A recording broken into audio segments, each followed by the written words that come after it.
What's happening? Welcome to another episode of the Go Grab That Day podcast. I believe we're at episode 58, give or take. Some interviews here or there, but I believe it's 58. I hope you're all keeping well. As always, there's plenty of MMA news to get into. One in particular I really want to get into, so let's not wait around. It's been a bit of a disastrous start to 2023 for the UFC. For a lot of reasons, some far worse than others, of course. But obviously, I briefly talked about it in the last episode. There's been some deaths in the UFC, legends passing away. The likes of Stephen Bonner, Rumble Johnson.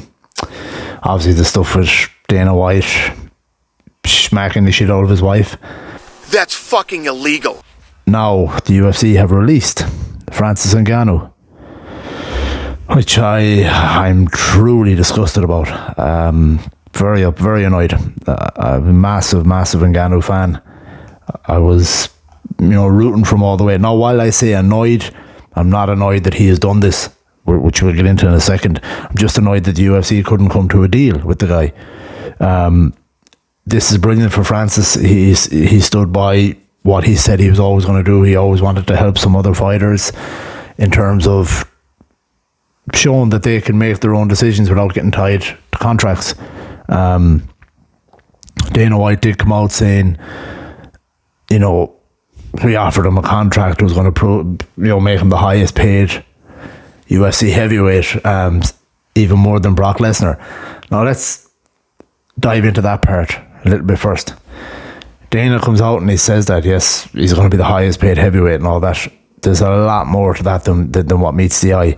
He has said this down through the years about fighters. If that was true, these guys wouldn't have left. These guys wouldn't have turned it down.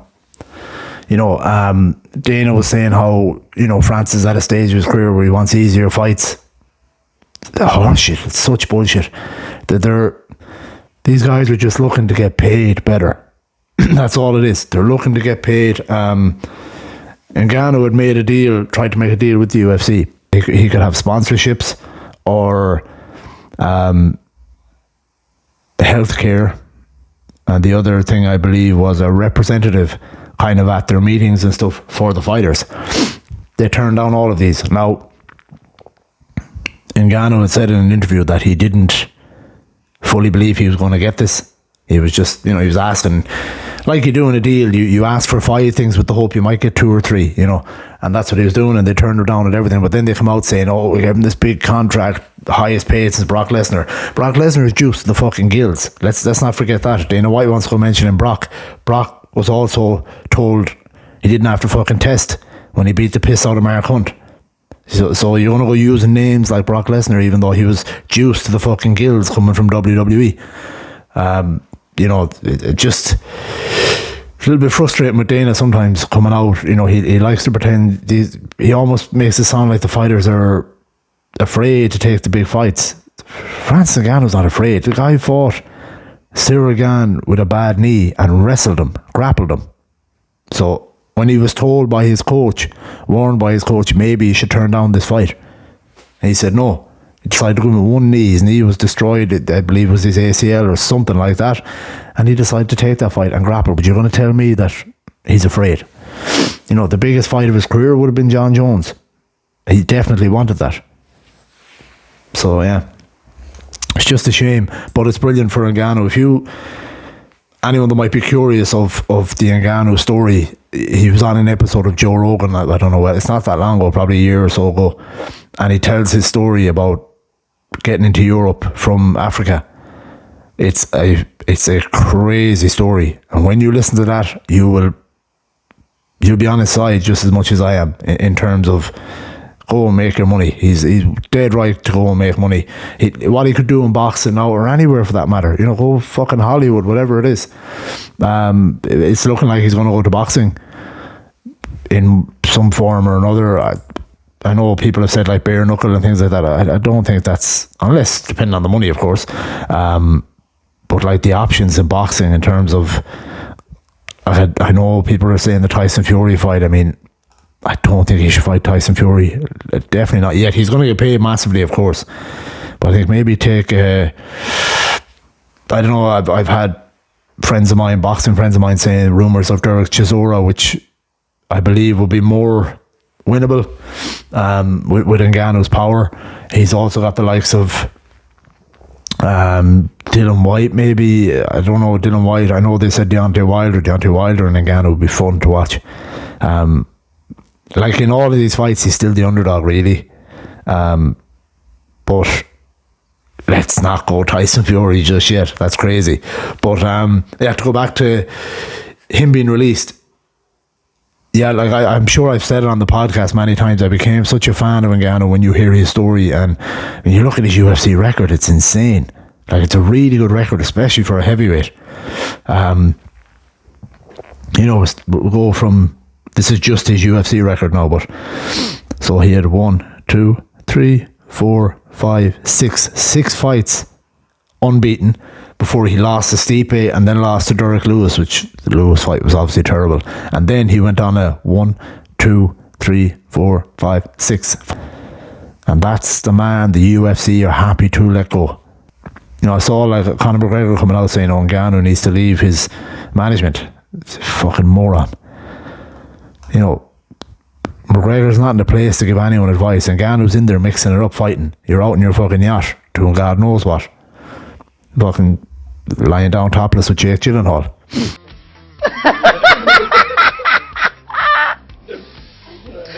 Oh, stop. Some might say you're lucky, but yeah, just it's idiotic. I don't like that they've let him go. I am happy for Francis Ngannou, but I don't understand. Is this doesn't set a good example for the UFC? It's been a shitty start to the year. This is brilliant for Francis, terrible for the UFC, and it's shit for me because I'm a fan. I wanted to see him go on and do more. Honestly, there's moments in the sport, like there's so many moments down through the years I remember that stand out for me, where I'm like, I felt like I've seen something special, something new, something. Obviously, like MMA throws these moments up all the time, but there's just ones that stick out. Like, for instance, I'll give you examples. For me, one of my favourite ever, I've talked about it so many times, is the moment in, I believe, round 3 or 4 of Rory MacDonald and Robbie Lawler, where the bell goes for the end of the round and the two lads are standing staring at each other. You know, a delayed stare down, covered in blood, busted up.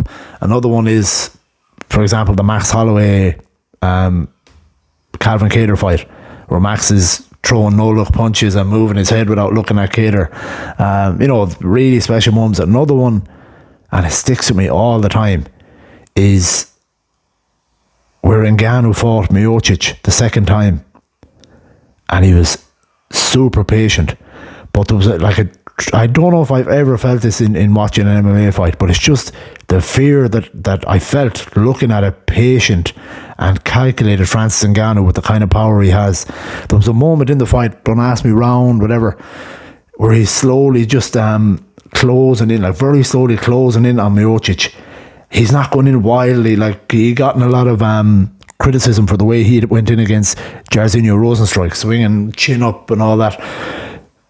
Just a little side note, if people go back and watch that wasn't as bad as it looked. He actually got clipped by Rosenstruik coming in, and that knocked him off his feet, so he looked horrible. Anyway, not the point. About that moment I'm saying, where he was just patiently moving in slowly, and when you know he's now patient, Francis Ngannou, he was also defending takedowns, and he's got that fucking explosive nuclear power in his hands. I remember watching that fight and going, this is something different. This is new. This is Ngannou now gathering the full package together, becoming more than just a wild fucking power, swinging from the fences, swinging from the hips, hoping to catch you. This is a fucking problem. This is a serious problem for anyone out there. And then he goes on to wrestle, albeit, I know people out there are going to say not the most amazing wrestling display against Cyril Gane, but nonetheless, he wrestled him and he shut down his game with a bad knee. People got to remember that. And then the UFC let the fucker go. I don't get it.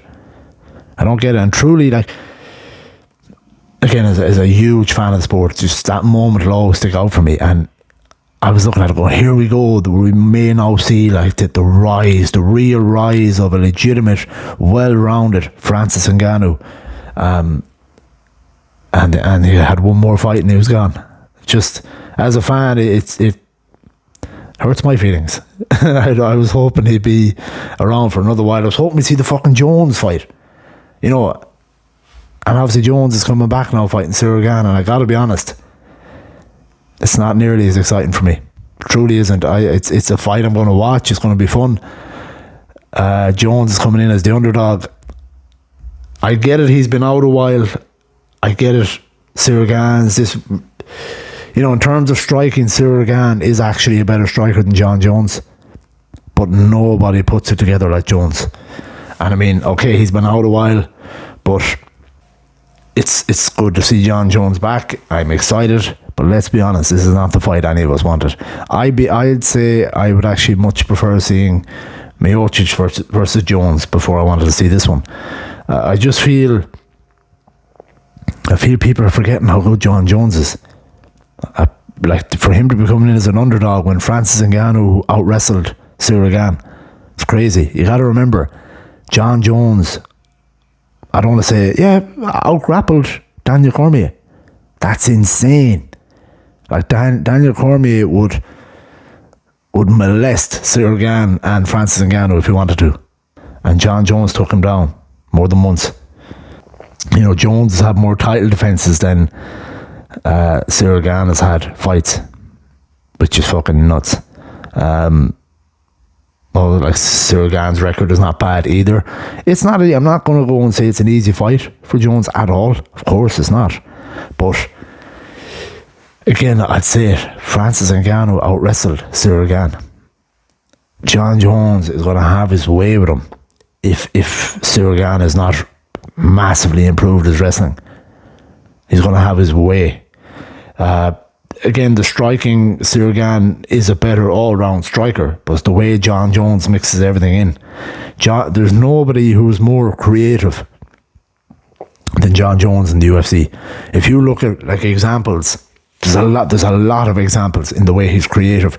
This is one of the, look, love him or hate him, and those people out there don't like him, all that shit, his shit outside, his testing positive. The man is still the best ever, I'm sorry. So the oblique kick, which again people like or don't like, I actually think it's a great technique. The oblique kick where he kicks right down onto the thigh or the knee. You see it's very rare, but it's a very good technique. You look at it with when he fought Rampage Jackson. You know, Rampage didn't know what to do with it. He's coming right down hard on the knee, and Jones is a long fighter too. He uses that really well. Now, albeit I think Cyril Gane is going to be a little bit taller in this fight. But one example, the oblique kick. Another one was against, I think he fought Glover Teixeira. And he's got Glover in two overhooks. It might be one overhook and an underhook, but he's got one arm wrapped up and he's popping his shoulder up, basically almost breaking Glover's arm. You know, popping it up. And I've never seen any other fighters doing that. But that's the kind of shit he does. You look at against Stephan Bonner, he's going for a takedown. So he's got the arms locked around, and then he releases it and throws an elbow up top. Now, you do see that technique. But these are the kind of things he does. That's what makes him so good. He's so creative, the way he thinks in there. That's why, the discussion is there that he's the greatest. I don't think Cyril Gane's going to have a lot of answers for John Jones. Of course, it all depends on training. Has John Jones been training as much as we've been told? The move up to heavyweight, that kind of thing. The difference in power. The timeout. That all that matters, of course. I still don't understand how he's an underdog, but it'll be interesting. It is possible the UFC could have Ngannou back for a one-fight deal or something, you know. One thing I will say about this is, strangely enough, the UFC ended his contract, which they don't normally do that. They let him go as a free agent. Normally they would make an issue of it. Normally they would tie him down in some way, which they didn't. And now I know look, I'm not 100% how these contracts work, but I'm just saying the fact that he's now a free agent and the UFC didn't put up a fight, do something to block him from earning money elsewhere, which they do, is a good thing. Maybe Dana did that with the possibility of getting Ngannou back for like a 1-fight deal or 3-fight deal, maybe do a Jones trilogy if possible, or 2 fights with Jones, whatever way you want to look at it. But at the end of the day, no matter what happens, Francis Ngannou is the heavyweight champion of the world. He's not been beaten. That's the way I look at it. The UFC can go, oh, new champion John Jones, new champion Cyril Gane. No, they have not beaten the champion. The man who earned that fucking belt, earned it more than anybody. The baddest man on the planet right now is Francis Ngannou. The most dangerous, the heavyweight champion of the world is Francis Ngannou. And you let him go. But Ngannou wanted something more out of it. And he said that all along. He said he wanted to be an example to fighters. He said if he couldn't do something for the fighters, he'd walk away. And that's what he's done. And credit to him. Plenty of fighters say this stuff. They say, we're looking out for the fighters. At the end of the day, the issue in the UFC, the reason the fighters don't have power is they can never come together. They can never come together. When they tried to do like a fighters union a few years back, they couldn't get fighters to agree because the most powerful fighters are paid well. You know what I mean? The likes of the McGregors, John Jones, these guys, the guys who have the biggest names, they bring the most eyes to sport, they're paid well, so they've nothing to complain about. Whereas Ngannou could have been that person. He could have been the new superstar saying, yeah, I'll take the money, I'm good. But he said no. He said no because he wanted to do something for the rest of the fighters, and a lot of them should take note of that. Instead of fucking brown nose and kissing Dana's ass, remember that Ngannou walked away for you guys because he wanted to do something for you. And obviously he's going to get paid very well elsewhere, hopefully. I have mixed feelings. I'm happy to see him get paid, but I wish he was still in the UFC. Big fan of the guy. Go earn your money. I'm sure a lot of us, well, say for the likes of me who doesn't follow, I have enough trying to follow the UFC and MMA in general, Bellator and One Championship, things like that. But I will certainly be following Ngannou's career wherever he goes, and hopefully he does well. Hopefully he makes his money. It would be unreal if he earned, did a little bit of boxing, didn't get too beat up or hurt or anything like that, earn plenty of money, win or lose, and then he gets that Jones fight. That would be cool. It's another episode done and dusted. We will have another one up soon. Love you guys, appreciate it. Please, if you haven't already, subscribe to the channel. It always helps with enticing people to come on the podcast and stuff.